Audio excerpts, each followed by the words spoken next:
परिचय। ओह, मैं बहुत थकान महसूस कर रही हूँ। यह लो, तुम्हें आराम महसूस होगा। टीना, क्या तुम्हें अंदाजा है कि इस जग को भरने के लिए कितने गिलास संतरे का रस चाहिए होगा? मुझे नहीं पता पीयूष, हम आयतन को कैसे माप सकते हैं? बच्चों, इस पाठ में हम आयतन के मापन के बारे में जानेंगे। जानने के लिए हमारे साथ आइए।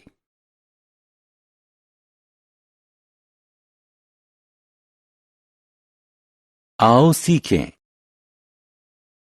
त्रिविमीय वस्तुओं को पहचानना। किसी वस्तु का आयतन बताना। घन, घनाभ, बेलन, शंकु और गोले का आयतन ज्ञात करने का सूत्र बताना। त्रिविमीय आकार क्या होता है? इन आकारों को देखिए। आपने क्या देखा? इन आकारों के 3 आयाम होते हैं: लंबाई, चौड़ाई और ऊंचाई। इसलिए हम इन आकारों को त्रिविमीय आकार कहते हैं। सभी त्रिविमीय आकार ठोस होते हैं। आयतन क्या है? किसी वस्तु द्वारा घिरे गए स्थान के माप को उस वस्तु का आयतन कहते हैं। उदाहरण स्वरूप, एक फूला हुआ गुब्बारा एक खाली गुब्बारे से ज्यादा जगह घेरता है। इसका अर्थ है कि हवा भरे गुब्बारे का आयतन उस गुब्बारे से ज्यादा होता है जिसमें हवा नहीं भरी है। आयतन क्षमता भी दर्शा सकता है। एक बर्तन अपने भीतर कितना धारण कर सकता है। नहाने के टब का आयतन कॉफी के प्याले से ज्यादा होता है। आयतन का मात्रक।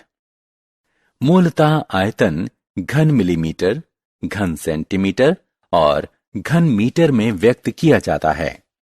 सामान्यतः किसी ठोस का आयतन V उसके आधार का क्षेत्रफल गुणा ऊंचाई होता है।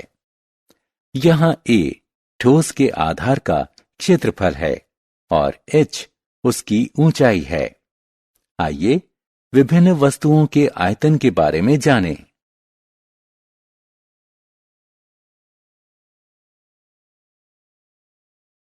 घन का आयतन। देखिए, यह एक घन है जिसके 3 आयाम हैं: लंबाई, चौड़ाई और ऊंचाई। यह एक खाली डिब्बे जैसा है और इसके 6 वर्गाकार फलक हैं जो आकार में समान हैं। आप इसका आयतन कैसे मापेंगे? सोचिए। पहले इस वर्ग को लीजिए जिसकी प्रत्येक भुजा की लंबाई L है। अब इस वर्ग को घन में बदल दीजिए। ध्यान दीजिए कि घन के सभी फलक की लंबाई L है। आयतन प्राप्त करने के लिए हमें बस आधार के क्षेत्रफल A को L से गुणा कर देना है। इस प्रकार इन तीनों L का गुणा करने पर हमें घन L प्राप्त हुआ। अतः घन का आयतन प्राप्त करने का सूत्र है घन L।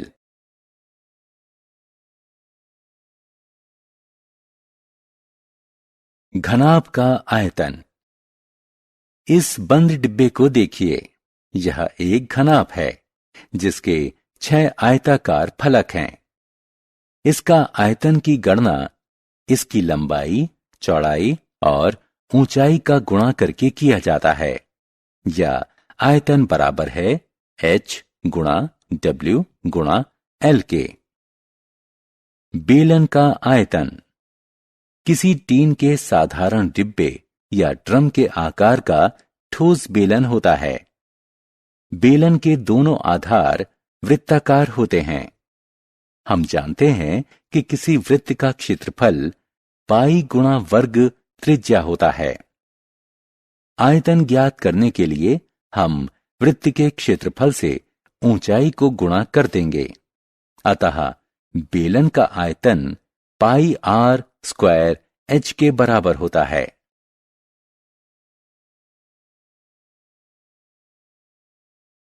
शंकु का आयतन। वाह, मजेदार आइसक्रीम। क्या आपको इस बात की जिज्ञासा हुई है कि आइसक्रीम को शंकु में भरने के लिए कितनी आइसक्रीम लगेगी? शंकु पर एक करीबी दृष्टि डालिए। इसका आधार वृत्ताकार है, जो एक बिंदु की तरफ छोटा होता जा रहा है। क्या आप आयतन मापने के इच्छुक हैं? शंकु का आयतन होता है 1/3 पाई वर्ग त्रिज्या गुणा ऊंचाई, जो कि पाई r² h भी कहा जाता है, जहां h बराबर शंकु की ऊंचाई, r बराबर शंकु के वृत्ताकार आधार की त्रिज्या। गोले का आयतन। हम इस गोल गेंद को क्या कहते हैं? हां, यह गोला है। यह हर तरफ से समान लग रहा है ना? गोले का आयतन ज्ञात करने का सूत्र है 4/3 पाई घन त्रिज्या, जो कि 4/3 पाई r³ भी कहा जाता है।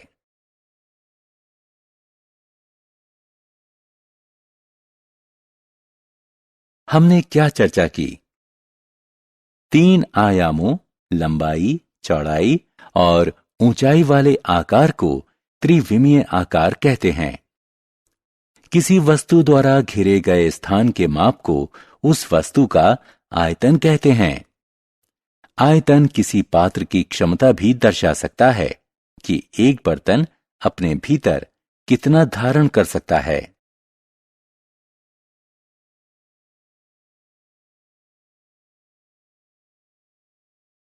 घन का आयतन बराबर होता है घन लंबाई के।